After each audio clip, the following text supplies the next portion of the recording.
आमर से दुर्दांत अपराधी सुभाष खुंटिया जी किंग ऑफ फॉरेस्ट राकेश नाथ नेतृत्व जो होता सी सेकेंड लेफ्टिनेंट था सुभाष खुंटिया ताना 18टा विभिन्न सांघातिक अपराधिक केस सब रही आमर कामाख्यानगर कोर्ट और विभिन्न ढेंकानाल जिलार विभिन्न थाना एरिया सब अच्छी से इनवल्व अच्छी आउ ताकू भोर भोर आमर कामाख्यानगर थाना आईआईसी नेतृत्व में जितेबाला विशेष सूत्र खबर पाई रेड कराला से पुलिस ऊपर को अतर्कित भाव आक्रमण करता बमिंग करता बंदूक गुड़ी फुटाइला एवं तार प्रतिफलन में आम आईआईसी बंदूक गुड़ी फुटे तार आंठुरे गुड़ी बाजी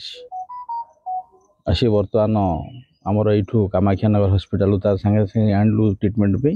यू सी गले हेडक्वार्टर हस्पिटाल को से बर्तमान ट्रिटमेंट चलती गोटे लोक बर्तमान जेल चारि कांथ भितर अच्छा जो मैंने सब अच्छा बाहर से आम धरिया प्रक्रिया जारी रही।